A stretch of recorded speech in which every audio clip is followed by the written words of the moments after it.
Bom dia, turminha, Colégio Luma Carolina de São Manuel.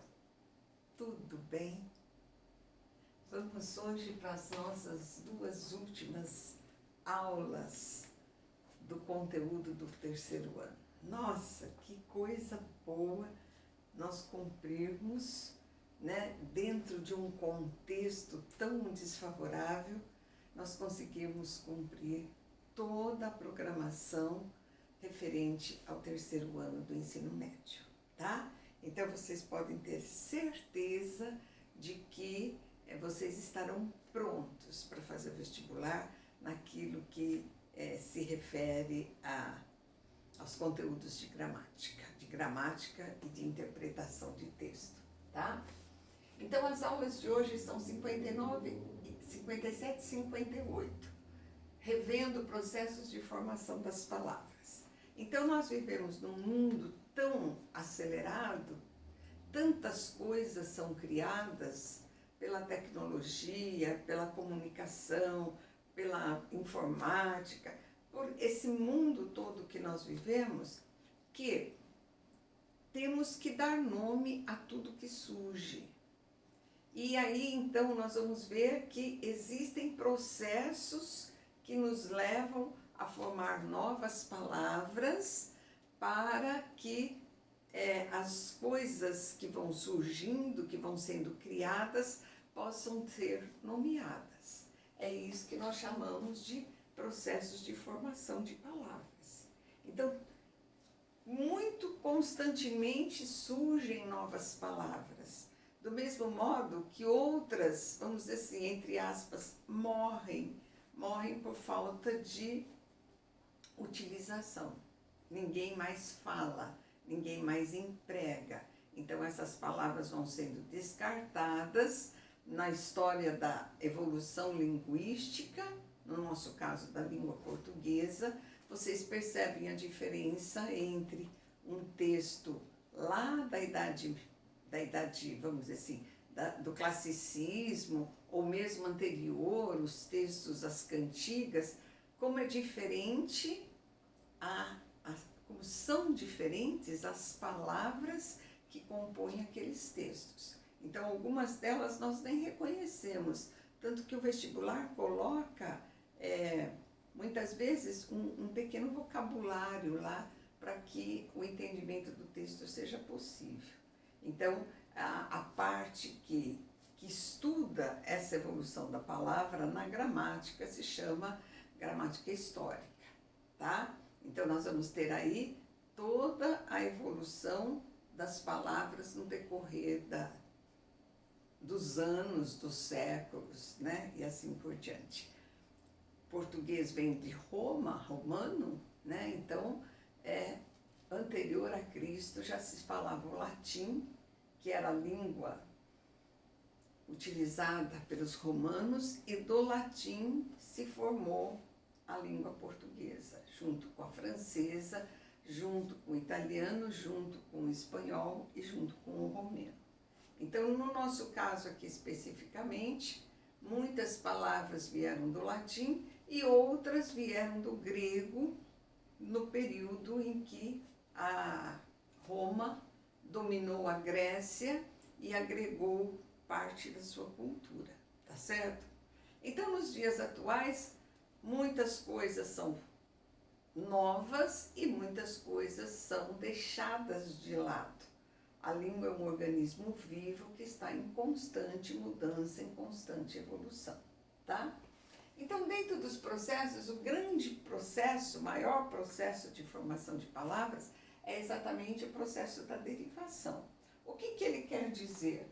De uma palavra primitiva como sol e como livro, palavra primitiva é aquela que tem o radical e a vogal temática, tá? Então, nós vamos assim, da palavra primitiva, que é a base, nós vamos derivar novas palavras. Então, de sol derivou-se solar, de livro derivou-se livraria, por exemplo, certo? Então, estudar esses processos, como que se derivam novas palavras. Então, nós vamos ter aqui através do acréscimo dos afixos. O que seriam os afixos? Os prefixos e os sufixos, que são colocados à base, que são agregados à base das palavras. Então, o primeiro processo, prefixal ou por prefixação, como vocês quiserem, o prefixo vem antes do radical e agrega a esse radical um novo significado. Então, o prefixo sozinho, ele não tem um significado, por isso ele não é um radical. Mas quando ele se junta a um radical, ele transforma o significado daquela palavra. Então, nós tínhamos leal, agregamos desleal, o contrário de leal, e agregamos o des e formamos desleal. Na palavra ler, nós agregamos o prefixo re, que quer dizer repetição. Da palavra dizer, do verbo dizer, nós agregamos contradizer, é dizer o contrário. Da palavra feliz, nós agregamos o in e formamos infeliz, que não é feliz. Então, o significado dos prefixos tem caído constantemente, viu, pessoal? Principalmente na FUVEST. Praticamente todos os anos ela coloca uma questão que pede para vocês identificarem qual a palavra que tem o mesmo significado ou onde o prefixo agrega um determinado valor. O Enem também trabalha, tá? Faz parte dos conteúdos dos vestibulares, dos grandes vestibulares, os processos de formação de palavras. Então, sempre que eu agregar um afixo que vem antes, ele se chama prefixo e esse processo se chama prefixal ou por prefixação. Só um minutinho, pessoal. Segundo grande processo, sufixal ou por sufixação.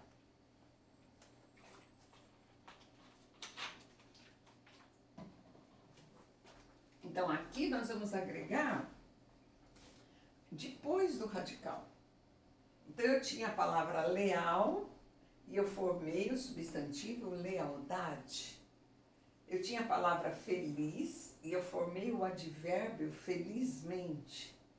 Eu tinha a palavra final e eu formei o verbo finalizar. Então, o que isso quer dizer? O sufixo, ele pode criar nomes, substantivos ou adjetivos, e aí ele se chama sufixo nominal. Ele pode formar advérbios através do acréscimo do sufixo mente, modo. E ele pode formar verbos, como no caso de finalizar, tá? Então, sufixo nominal, sufixo adverbial, sufixo verbal, tá?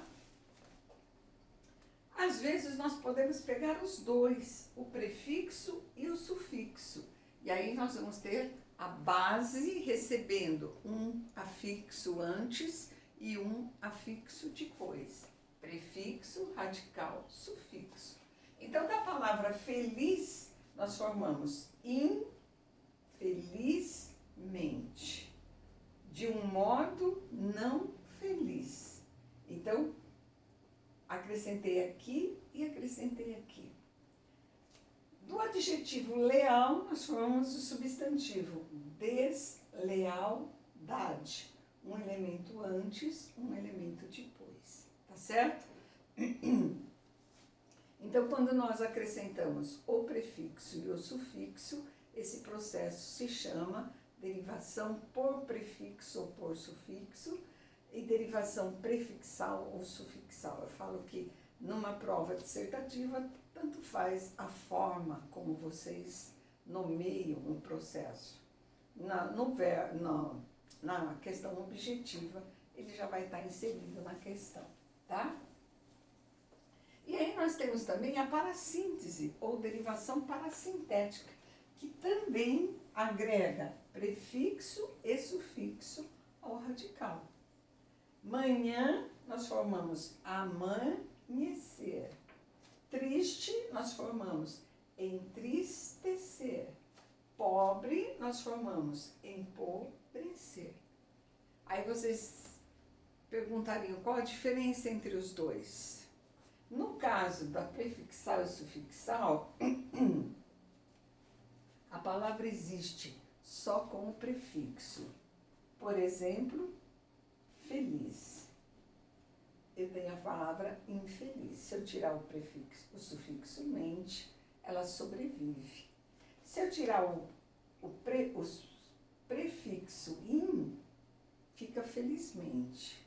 Então, ela tanto existe só na base, como ela existe só com o prefixo, como ela existe só com o sufixo.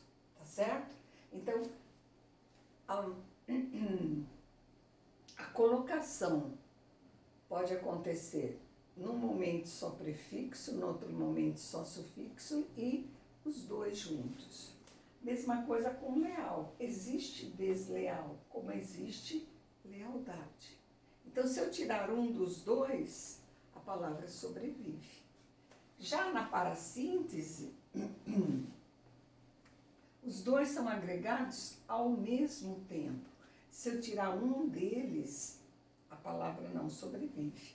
Então, a palavra era manhã. Não existe manhecer.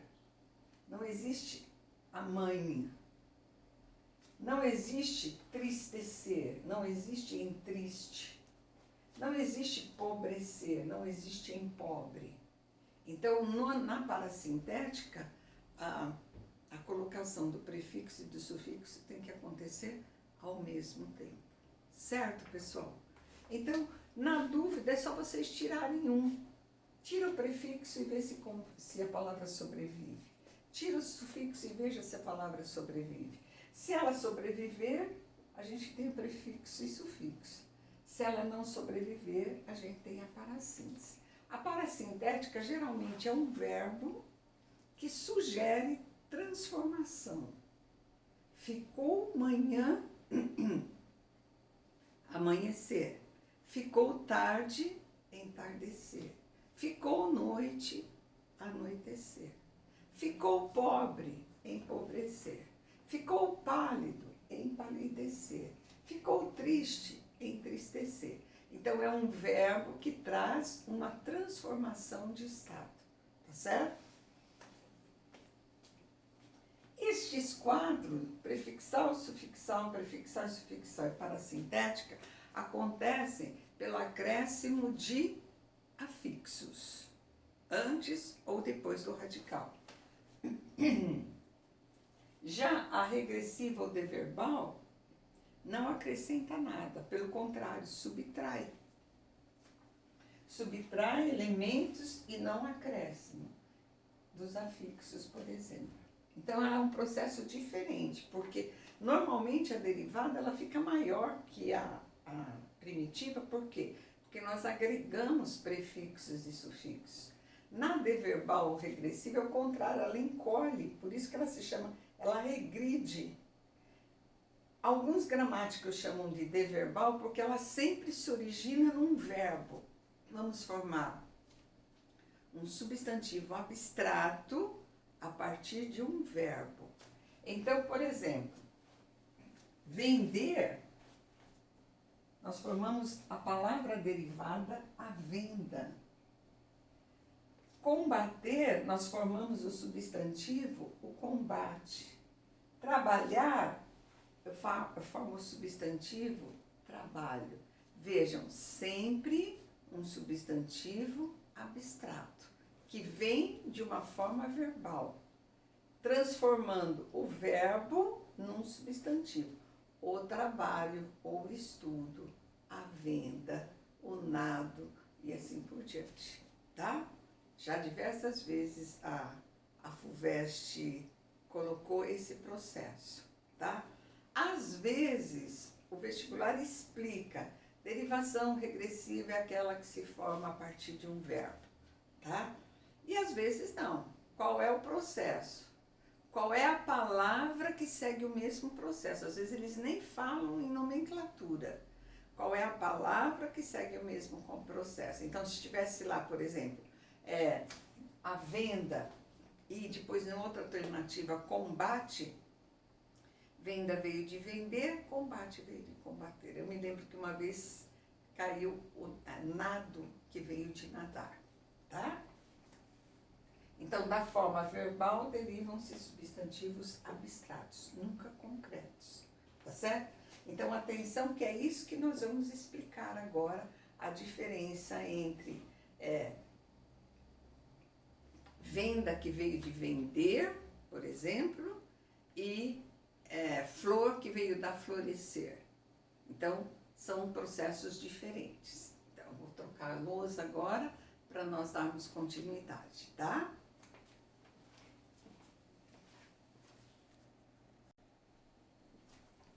Então, atenção, pessoal. Vamos diferenciar o que deriva o quê. A palavra planta, a palavra flor, por exemplo, são substantivos concretos. Aí elas vão derivar o verbo plantar, o verbo florir, o verbo florescer. Então, eu saio de um elemento concreto para derivar, pelo processo da sufixação, novas palavras. No caso aí, verbos, tá? Agora, quando eu saio de um verbo, como combater, como atacar, e formo combate e ataque, eu estou fazendo o processo contrário. Do verbo, eu estou formando substantivos. Aí, o que eu tenho? Sempre o resultado vai ser um substantivo abstrato, tá certo? Então, aqui é uma referência de ação, a ação do trabalho, a ação do estudo, a ação do plantio e assim por diante. Então, vejam bem, se eu saio de um concreto para formar um verbo, é sufixal.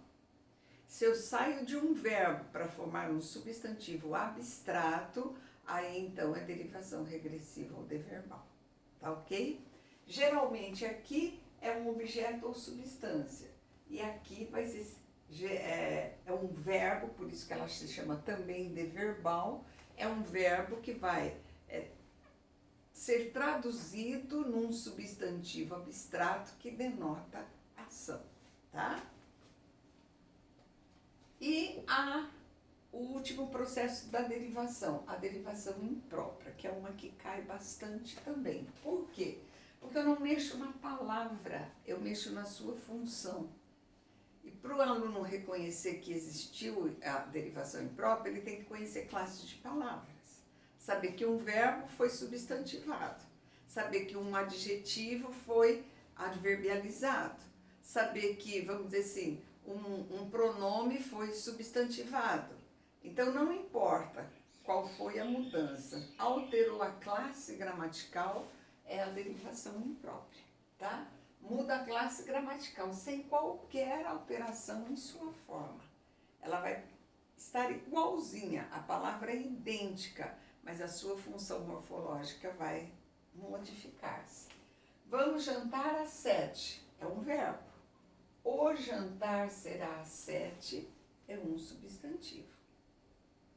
Não quero, vamos dizer assim, não quero receber esse comunicado, advérbio. Ele recebeu um não como resposta, substantivo. Trata-se de um rapaz alto, que fala muito alto. Alto adjetivo para alto advérbio. Então, mexi na classe gramatical até assim, do substantivo comum para o substantivo próprio. Rosa é o nome da flor e a pessoa, a moça, se chama Rosa. A mesma coisa com Hortência. A flor e, de repente, o nome da jogadora de basquete, Hortência. O sobrenome, Oliveira, por exemplo, que é o nome de uma árvore e, de repente, se foi transformado num substantivo próprio. Então, aqui, a palavra não sofre qualquer alteração. Quem muda é a função morfológica que ela exerce, tá? Então, atenção, porque não coloco nenhuma letra. A alteração acontece na sua função, tá? Então, esses são os seis tipos de derivação. Por prefixo, por sufixo, por prefixo e sufixo, por parassíntese, regressiva e imprópria. Tudo isso é formar palavras derivadas a partir de uma base primitiva. O segundo grande processo seria o processo da composição. Aí nós vamos falar uma palavra simples, que tinha apenas um radical, vai formar uma palavra composta. Então, de sol, eu formo guarda-sol, eu formo gira-sol, eu formo pôr do sol. Então, aqui, ó. Dentro desse processo de agregar mais um radical, portanto, a palavra tem dois ou mais radicais, aí eu não tenho uma palavra derivada, eu tenho uma palavra composta, certo? Então, quando eu pego, por exemplo, as cores, azul marinho, por exemplo, é uma palavra composta. Agreguei dois radicais, duas cores diferentes para formar uma palavra, tá? Os elementos na justaposição. Justa quer dizer colocar ao lado. Então, o que quer dizer justaposição? Coloca uma ao lado da outra, sem alterar nada. Os elementos agregados conservam a mesma pronúncia, não sofrem alterações. Por que fala a mesma pronúncia? Por causa de um caso como girassol, em que dobrou o S para manter a mesma pronúncia. Gira mais sol, a flor que gira em torno do sol, de acordo com a luz solar. Então, nós vamos ter aqui uma alteração ortográfica para garantir o som girassol, senão eu iria ler girassol, certo? Então, eles mantêm a mesma, vamos dizer assim, composição. É como se eles se dessem as mãos somente, ligado por hífen ou sem o hífen. Então, eu falo, ponta mais pé veio da ponta pé, sem a presença do hífen. Passa mais tempo veio da passa-tempo, sem a presença do hífen. Gira mais sol vai dar girassol, sem o hífen. Aí quando eu agrego, por exemplo, guarda-chuva, quando eu agrego, por exemplo, beija-flor, então eles mantêm a mesma forma. Eles apenas foram unidos para formar um novo sentido ou para dar nome a uma nova palavra, tá certo? O passarinho que suga o néctar das flores é como se ele beijasse as flores, então se formou o beija-flor, que só existe na língua portuguesa. Nas outras línguas é uma outra denominação. Então, justapor quer dizer pôr ao lado, sem alteração. Pode acontecer uma alteração ortográfica para garantir a autonomia fonética, como é o caso de girassol. Certo, turminha? Então, agora eu vou apagar a lousa para nós darmos continuidade, tá bem?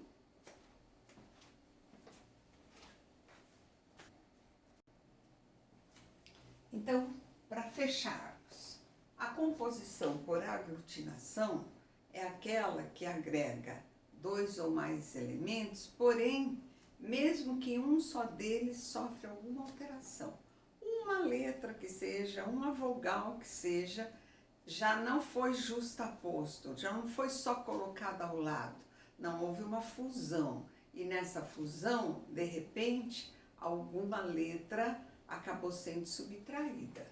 Então, nós vamos ter, por exemplo, em plano alto, então nós temos aqui o resultado planalto. Então, o que eu percebo?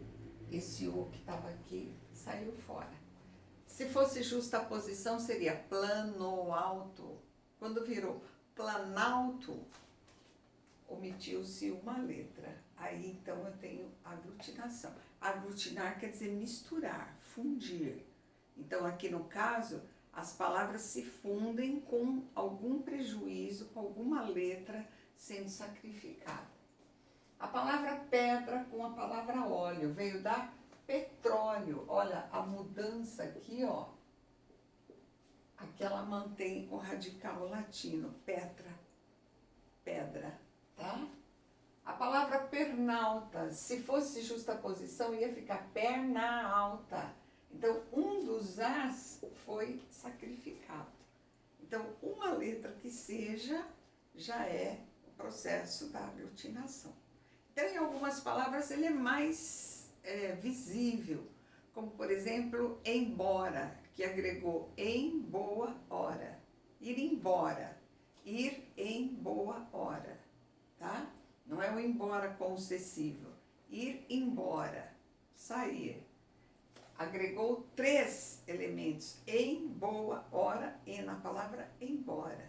Fidalgo, filho de algo. Então, algumas vezes a aglutinação ela é mais consistente, vamos dizer assim. Sacrificam-se mais letras e outras vezes apenas uma vogal.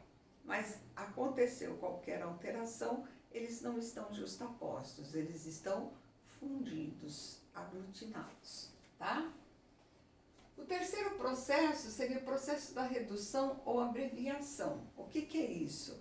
Palavras que são muito longas, a nossa tendência é fazer uma redução. Então, eu corto um pedaço. Como, por exemplo, motocicleta reduziu-se para moto, tá certo? Então, na verdade, para ganhar tempo. Nos dias de hoje, o tempo é um elemento tão importante na rotina de cada um, que a língua agregou isso. Vamos cortar, vamos abreviar. A mesma coisa, por exemplo, fotografia. Foto mais grafia. Foi abreviada em foto. 2 fotos, 3x4. Vocês têm que levar no vestibular, né? Uma só, acho. Está, eu abrevio, por exemplo, na informalidade, tá tudo bem? Você tá aí? Então, marca de coloquialidade através da redução. Você ser, você tá bem? Você tá. Também marca de informalidade. A redução nos nomes, que a gente fala uma sílaba só, Marisa, Marcel, Ma. Então, nós vamos ter Fernanda, Fer, Gabriela, Gabi, Isadora, Isa. Essa redução no nome também, vamos dizer assim, é uma forma mais afetiva, mais carinhosa de tratamento, mas também mais informal, tá? Quarto grande processo, o hibridismo. Híbrido quer dizer de fontes diferentes, agregam-se radicais de línguas diferentes. Então, nós vamos ter aqui de idiomas diferentes. Quando eu falo, por exemplo, televisão, tele veio do grego e visão veio do latim. Então, aconteceu muito isso em palavras que agregaram a cultura grega, que quando se misturou com o latim, então nós vamos ter aí algumas palavras que conservaram. Um pedacinho é grego, outro pedacinho é latim. A mesma coisa com automóvel. Auto é de grego e móvel é do latim. A palavra mais erudita vem do grego, a palavra mais popular vem do latim. Alcoômetro, álcool, as palavras que são iniciadas por al, elas vieram do árabe. E o metro é do grego, a medida do álcool.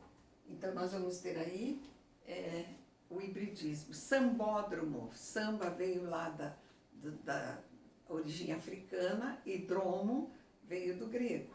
Então, muitas novas palavras, de repente, trazem esse traço do hibridismo aqui, que é a mistura. Burocracia.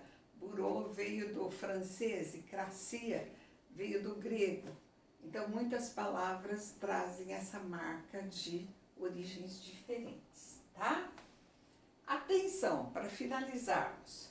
Quando se fala em palavras cognatas, o que eu estou falando? Palavras que se originam do mesmo radical. Então, quando eu falo, por exemplo, livro, livraria, livreiro, livrinho, todos vieram da base livro. Então, quando elas mantêm o mesmo radical, elas formam aquilo que a gente aprendeu um dia como família de palavras, é uma família porque sai tudo do mesmo radical, a gramática chama de palavras cognatas ou simplesmente os cognatos, tá? Neologismo. Neologismo é a criação de uma nova palavra. Então, vamos dizer assim, quando eu crio uma nova palavra, eu invento, eu agrego elementos diferentes e formo uma palavra nova. Uma que caiu na FUVEST foi cardisplicente. Era um texto de Luiz Fernando Veríssimo, que ele confessava que ele era displicente com o coração, porque ele não fazia atividade física, ele não cuidava da alimentação, então ele se autodenominou cardisplicente, displicente com o coração. Então juntou cardio com displicente. Aí eles pedem, além de reconhecer o neologismo, qual foi o processo. Então nós temos aqui uma composição, porque são dois radicais, que sofreram alteração, portanto, aglutinação, tá certo? Outro que caiu também foi hitlerosidade, as atrocidades de Hitler. A mesma coisa, é um neologismo formado pelo processo da aglutinação. Certo, pessoal? Tudo bem? Lembraram-se? A gente viu isso, acho que no primeiro ano. Então, e é uma parte que cai bastante, porque tem a ver com o significado das palavras. Então, o que eu aconselho? Dê uma olhadinha lá nos prefixos, os seus significados, os sufixos e seus significados, que o vestibular tem pedido, principalmente FUVEST, pedido para identificar o valor semântico do prefixo que foi agregado ao radical, tá? Então, missão cumprida, fechando o nosso conteúdo, tá? Vamos passar agora para a segunda parte, que seriam os exercícios, para nós fecharmos também a apostila e deixarmos tudo realizado. Certo, pessoal? Então, de parabéns, vocês deram o máximo de si. Eu confesso que eu também dei o máximo de mim, tentei formular uma aula